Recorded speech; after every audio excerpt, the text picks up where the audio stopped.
નમસ્કાર વિદ્યાર્થી મિત્રો, કેમ છો બધા? બધાને નવા વર્ષની છે તે ખૂબ ખૂબ શુભેચ્છાઓ. હવે આપણે ધોરણ 10 ની અંદર વિજ્ઞાનની અંદર ચેપ્ટર નંબર 14 ઉર્જાના સ્ત્રોતો વિશે છે એ વાત કરતા હતા. હવે ગુજરાત બોર્ડે જ્યારે પહેલીવાર જે યાદી બહાર પાડી 30% સિલેબસ કટ થઈ ગયો એની, તો એની અંદર આ ટોપિક નહોતો. પછી તમને ખ્યાલ છે કે એક સુધારાવાળી યાદી આવી અને એની અંદર આ ટોપિક છે એને લઈ લેવામાં આવ્યો છે. એટલે વિદ્યાર્થી મિત્રો, આપણે 14મું ચેપ્ટર છે ઉર્જાના સ્ત્રોતો, એની અંદર જે ટોપિક બાકી હતો એને હું આ બે લેક્ચરની અંદર છે એ કમ્પ્લીટ કરી દઈશ. અને પછી છે એ તમારે લોકોને છે એ 15મું ચેપ્ટર છે એ કમ્પ્લીટ થઈ ગયું છે, બરોબર, અથવા કમ્પ્લીટ થવાનું હશે. તો વચ્ચે આપણે છે આ 14મા ચેપ્ટરના જે ટોપિક બાકી હતા એની આપણે ચર્ચા કરી લઈએ, એટલે 14મું ચેપ્ટર આપણું ઉર્જાના સ્ત્રોતો કમ્પ્લીટ થઈ જાય. પછી પાછા આગળ વધશું. તો ચાલો જોઈએ આ ચેપ્ટરના પોઈન્ટ્સ. વિદ્યાર્થી મિત્રો, આપણે વાત કરવાની છે ન્યુક્લિયર વિખંડનની. તો એના વિશે છે આપણે ચર્ચા કરી લઈએ. તો સૌથી પહેલા તો ન્યુક્લિયર વિખંડન એટલે કે આપણે જે ટોપિક ભણીએ છીએ એ છે ન્યુક્લિયર ઉર્જા. તો એની અંદર આપણે ચર્ચા કરીએ કે તમને આવો સવાલ પૂછાઈ શકે કે ટૂંકનો જ લખો ન્યુક્લિયર વિખંડન પ્રક્રિયા, જેનો ઉલ્લેખ આપણી ટેક્સ્ટ બુકની અંદર છે. તો વિદ્યાર્થી મિત્રો, ન્યુક્લિયર વિખંડન એટલે શું? તો કે એક તત્વના ન્યુક્લિયરને તોડી અને બે ન્યુક્લિયસની રચના કરવામાં આવે, એનું વિખંડન કરવામાં આવે, એમાંથી ચાર બને, આમ પ્રક્રિયા આગળ વધે. ટૂંકમાં ન્યુક્લિયસને જે તોડવાની વાત છે એને કહેવાય ન્યુક્લિયર વિખંડન પ્રક્રિયા. હવે સૌથી પહેલી વાત તો આપણે વાત કરીએ કે એની ટૂંકનોમાં આપણે શું લખવું પડે. તો કે યુરેનિયમ, થોરિયમ, પ્લુટોનિયમ જેવા ભારે પરમાણુના ન્યુક્લિયસ ઉપર ઓછી ઉર્જા ધરાવતા ન્યુટ્રોનનો મારો ચલાવવામાં આવે અને પરિણામે તેનું હલકા ન્યુક્લિયસમાં વિભાજન થાય. આ પ્રક્રિયાને છે ન્યુક્લિયર વિખંડન તરીકે ઓળખવામાં આવે. વિદ્યાર્થી મિત્રો, ધારી લો કે આ યુરેનિયમ, થોરિયમ અથવા પ્લુટોનિયમનો પરમાણુ છે, એની ઉપર ન્યુટ્રોનનો છે એ મારો ચલાવવામાં આવે, ન્યુટ્રોન છે એને પ્રતાડિત કરવામાં આવે, એટલે તેનું વિખંડન બે હલકા ન્યુક્લિયસની અંદર થાય. તો આ પ્રક્રિયાને છે એ ન્યુક્લિયર વિખંડન તરીકે ઓળખવામાં આવે છે. બીજું વિદ્યાર્થી મિત્રો, કે જ્યારે આ ન્યુક્લિયસનું વિખંડન થઈ અને બે હલકા ન્યુક્લિયસ બને છે ત્યારે વધુ પ્રમાણની અંદર છે એ ઉર્જા મુક્ત થાય છે. સાથે સાથે આપણે વાત કરીએ કે આ બંને સ્વતંત્ર ન્યુક્લિયસના દળના સરવાળા કરતા મૂળ ન્યુક્લિયસનું દળ છે એ વધારે હોય તો જ આ પ્રક્રિયા શક્ય બને. એટલે કે જે બે નવા ન્યુક્લિયસ બને છે, આ બંનેના દળનો તમે સરવાળો કરો અને એના કરતા જે મૂળ ન્યુક્લિયસ છે એનું દળ વધારે હોય તો જ આ પ્રક્રિયા છે એ શક્ય બને. આગળ વધીએ કે યુરેનિયમના એક પરમાણુના વિખંડનથી, વિદ્યાર્થી મિત્રો બરોબર સાંભળજો, કે યુરેનિયમના એક પરમાણુના વિખંડનથી કેટલી ઉર્જા મળે? તો કે કોલસાના એક કાર્બનના દહનથી જે ઉર્જા મળે છે ને એના કરતા 10 મિલિયન ગણી વધારે ઉર્જા છે એ આપણને આની અંદર મળે છે. તમે વિચાર કરો કે કોલસાના દહનથી મળતી ઉર્જા કરતા 10 ગણી છે, 10 મિલિયન ગણી વધારે ઉર્જા છે એ આપણને ન્યુક્લિયર વિખંડનથી મળે છે. વિદ્યાર્થી મિત્રો, હવે તમને પ્રશ્ન થાય કે આ ન્યુક્લિયર વિખંડનની પ્રક્રિયા છે એ ક્યાં કરવામાં આવે? તો કે આ ન્યુક્લિયર વિખંડનની જે પ્રક્રિયા છે એ ડિઝાઇન કરેલા ન્યુક્લિયર રિએક્ટરમાં બરોબર નિયંત્રિત દરે કરવામાં આવે છે. અને થોડીક જાણકારી આપી દઉં કે પ્રક્રિયા વેગનું નિયંત્રણ કરવા માટે ઈ પ્રક્રિયા વિખંડનની પ્રક્રિયાને નિયંત્રણ કરવા માટે ભારે પાણી જેને આપણે B2O કહીએ છીએ એનો પણ ઉપયોગ થાય છે. just for your knowledge. તો વિદ્યાર્થી મિત્રો યાદ રાખજો કે આ ન્યુક્લિયર વિખંડનની પ્રક્રિયા છે એ ક્યાં કરવામાં આવે તો કે ડિઝાઇન કરેલા ન્યુક્લિયર રિએક્ટર ની અંદર કરવામાં આવે અને આ પ્રક્રિયા નિયંત્રિત દરે છે એ કરવામાં આવે. બીજું એનાથી જે ઊર્જા ઉત્પન્ન થાય છે એનાથી વરાળ ઉત્પન્ન કરવામાં આવે અને એની મદદથી છે એ વિદ્યુત ઉત્પન્ન કરવામાં આવે. તો વિદ્યાર્થી મિત્રો આ સરસ મજાની ટૂંકનોંધ હતી ન્યુક્લિયર વિખંડન વિશે. હવે આપણે આગળ વધવાનું છે. આગળ વધીએ બીજો સવાલ જોઈએ કે ન્યુક્લિયર ઊર્જા અથવા તો ન્યુક્લિયર જનરેટર એના ભયસ્થાનો કયા છે. બે પ્રક્રિયા છે એના તમારે નામ આવશે. એક છે ન્યુક્લિયર વિખંડન અને એક છે ન્યુક્લિયર સંલયન. ન્યુક્લિયર વિખંડન એટલે એક ન્યુક્લિયરને તોડી અને બીજા ન્યુક્લિયર બનાવવા અને ન્યુક્લિયર સંલયન એટલે બે ન્યુક્લિયરમાંથી એક ન્યુક્લિયરનું નિર્માણ કરવું. આ જે ન્યુક્લિયર સંલયન પ્રક્રિયા છે એ તારાઓમાં સૂર્યની અંદર છે એ થાય છે. તો બે પ્રકારની પ્રક્રિયાઓ વિશે આપણી ટેક્સ્ટબુકમાં માહિતી આપી છે. બીજું કે આપણે હમણાં જ એવું ભણી ગયા કે ન્યુક્લિયર વિખંડનની પ્રક્રિયા છે એ ન્યુક્લિયર રિએક્ટરની અંદર થાય. તો ન્યુક્લિયર જે ઊર્જા છે અથવા તો ન્યુક્લિયર પાવર જનરેટર છે એના ભયસ્થાનો કયા છે. ન્યુક્લિયર ઊર્જા છે એના ભયસ્થાનો કયા કયા છે. તો મેં અહીંયા આગળ જુદા જુદા ભયસ્થાનોની શક્યતાઓ લખી છે. એમાંથી સૌથી પહેલી શક્યતા એ છે કે ન્યુક્લિયરની જે પ્રક્રિયા છે આ દરમિયાન જે ન્યુક્લિયર ઈંધણનો સંગ્રહ અને નિકાલ કરવો જોઈએ. જે ન્યુક્લિયર કચરો ઉત્પન્ન થાય છે, જે ન્યુક્લિયર ઈંધણ ઉત્પન્ન થાય છે એનો સંગ્રહ તથા નિકાલ કરવો જોઈએ. કેમ કે પ્રક્રિયા દરમિયાન જે ઈંધણ વધે છે એની અંદર યુરેનિયમના હાનિકારક વિકિરણો હોય છે જે માનવ જાતિને અથવા તો વિશ્વની જાતિઓને નુકસાન પહોંચાડે છે.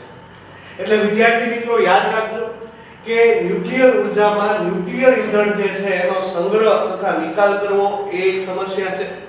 બીજું શા માટે સમસ્યા છે તો કે જે ઈંધણ વધ્યું છે એની અંદર યુરેનિયમના હાનિકારક વિકિરણો ઉત્સર્જિત થાય છે અને આ વિકિરણો છે એ માનવ જાતિને નુકસાન પહોંચાડે છે. બીજું કે સાથે સાથે પર્યાવરણને પણ પ્રદૂષિત કરે છે. તમે વિચારો ભલે આપણે એવી વાત કરી કે ન્યુક્લિયર ઊર્જા છે એમાંથી વધારે ઊર્જા આપણે મેળવી શકીએ પણ જો ધ્યાન ન રાખ્યું હોય તો એ પર્યાવરણને પણ પ્રદૂષિત કરે છે. બીજું કે ઘણીવાર એવું બને કે ન્યુક્લિયર રિએક્ટરની અંદર આકસ્મિક વિકિરણો છે એ લીકેજ થતા હોય, વિખેરાવાનો છે એ ભય રહેલો છે. જો પ્રક્રિયાને નિયંત્રિત ન કરવામાં આવે તો વિકિરણો છે બરોબર એ વિખેરાવાનો પણ ભય રહેલો છે. એટલે આ પણ કાળજી રાખવી પડે. અને તમને ખ્યાલ છે વિદ્યાર્થી મિત્રો કે જો આ ન્યુક્લિયર ઊર્જા છે એનો સદુપયોગ ન કરવામાં આવે તો એનો ઉપયોગ વિનાશકારક રીતે પણ થઈ શકે છે. એટલે માનવ જાતિએ બધાએ આ ન્યુક્લિયર ઊર્જાનો ઉપયોગ સદુપયોગ છે એ કરવો જોઈએ, સારો ઉપયોગ કરવો જોઈએ, ઊર્જા મેળવવા માટે કરવો જોઈએ. તો વિદ્યાર્થી મિત્રો આ સવાલ હતો તમારી સામે કે ન્યુક્લિયર ઊર્જાના અથવા તો ન્યુક્લિયર પાવર જનરેટરના ભય સ્થાનો અહીં આગળ મેં લખ્યા છે.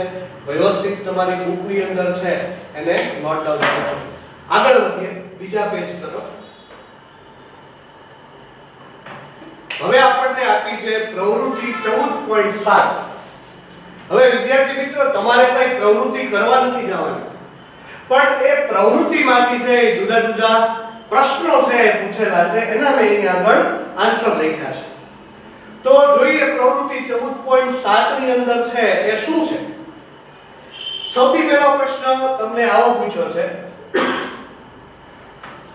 કે સમુદ્ર તાપીય ઊર્જા, પવન ઊર્જા અને જીવભાર ઊર્જાનો અંતિમ સ્ત્રોત કયો છે. આપણે આ ત્રણેય ઊર્જા શીખી ગયા. સમુદ્ર તાપીય ઊર્જા વિશે માહિતી મેળવી, પવન ઊર્જા વિશે માહિતી મેળવી અને જીવભાર ઊર્જા વિશે પણ માહિતી મેળવી. આ ત્રણેયનો અંતિમ સ્ત્રોત કયો છે તો આ સવાલ એકદમ ઈઝી છે તમને ખ્યાલ આવે કોઈ પણ ઉર્જા હોય એનું અંતિમ ચરણ છે, અંતિમ સ્ત્રોત છે એ કોણ છે? સૂર્ય ઉર્જા છે. એટલે આ સવાલ તમારા માટે સાવ ઈઝી છે. આગળ વધીએ કે ભૂતાપીય ઉર્જા અને ન્યુક્લિયર ઉર્જા કઈ રીતે જુદી પડે છે? વિદ્યાર્થી મિત્રો, આ સવાલ તો એના કરતા ઈઝી છે. તમને ખ્યાલ છે કે ભૂતાપીય ઉર્જા શું છે અને ન્યુક્લિયર ઉર્જા શું છે? તો જો મેં આની આગળ એનો જવાબ લખેલો છે કે ભૂતાપીય ઉર્જા છે એ ભૂસ્તરીય ફેરફારને કારણે ગરમ બિંદુના વિસ્તારમાં સર્જાતી બાષ્પ દ્વારા મેળવાય છે. આપણે વાત કરી હતી કે પૃથ્વીની પેટાળની અંદર જે ભૂસ્તરીય હલનચલન થાય, પરિણામે લાવાને કારણે અમુક ગરમ બિંદુઓ મળે અને એ ગરમ બિંદુઓ દ્વારા જે બાષ્પ ઉત્પન્ન થાય અને એ બાષ્પમાંથી ભૂતાપીય ઉર્જા મેળવાય છે.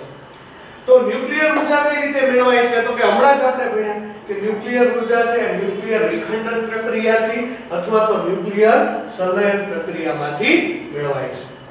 તો આ બંને વચ્ચે ડિફરન્સ છે. ભૂતાપીય ઉર્જા કઈ રીતે મેળવાય છે અને ન્યુક્લિયર ઉર્જા કઈ રીતે મેળવાય છે. આમ બંને ઉર્જા એકબીજાથી જુદી પડે છે. આગળ વધીએ. પછીનો સવાલ કે જળ વિદ્યુત ઉર્જા અને તરંગ ઉર્જાને તમે કઈ શ્રેણીની અંદર રાખશો? બરોબર સાંભળજો કે જળ વિદ્યુત ઉર્જા અને તરંગ ઉર્જાને છે કે તમે કઈ શ્રેણીની અંદર રાખશો? તો વિદ્યાર્થી મિત્રો, આમ નામ તમને ખ્યાલ આવી જાય કે જળ ઉર્જા છે, તરંગ ઉર્જા છે, આ બધી પુનઃ પ્રાપ્ય ઉર્જા છે. એટલે આપણે આ જળ ઉર્જા છે, તરંગ ઉર્જા છે એને આપણે પુનઃ પ્રાપ્ય ઉર્જા સ્ત્રોતની શ્રેણીની અંદર છે એ રાખશું.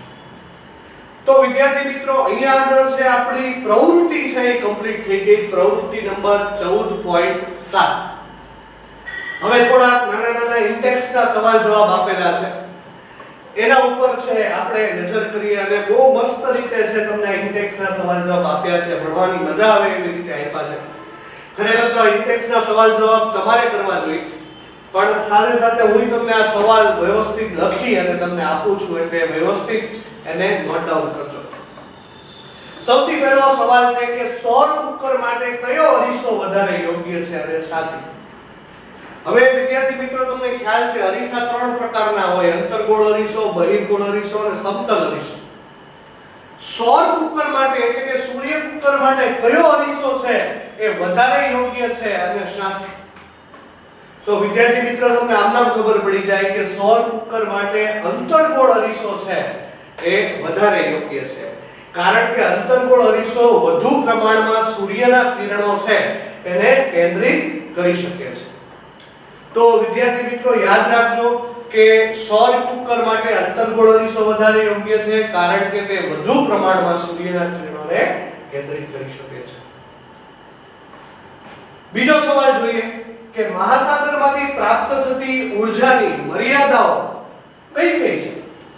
મહાસાગરમાંથી પ્રાપ્ત થતી ઉર્જાની મર્યાદાઓ છે એ કઈ કઈ છે? હવે તમને ખબર છે કે ભરતી ઉર્જા છે, તરંગ ઉર્જા છે, સમુદ્ર તાપીય ઉર્જા છે, આ બધી મહાસાગરમાંથી મળતી ઉર્જા કહેવાય. તેની મર્યાદા કઈ કઈ છે? તો કે સૌથી પહેલા ભરતી ઉર્જા મેળવવા માટે બંધ બાંધી શકાય તેવા સ્થળો આપણી પાસે બહુ ઓછા છે.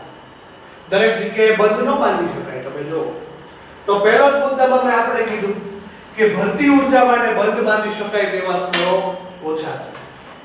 પછી જે જગ્યાએ સમુદ્ર ઉપર તીવ્ર પવન ફૂંકાતો હોય ત્યાં જ તરંગ ઉર્જા મેળવી શકાય. હવે પવન ફૂંકાતો ન હોય તો તરંગ ઉર્જા મેળવી શકાતી નથી.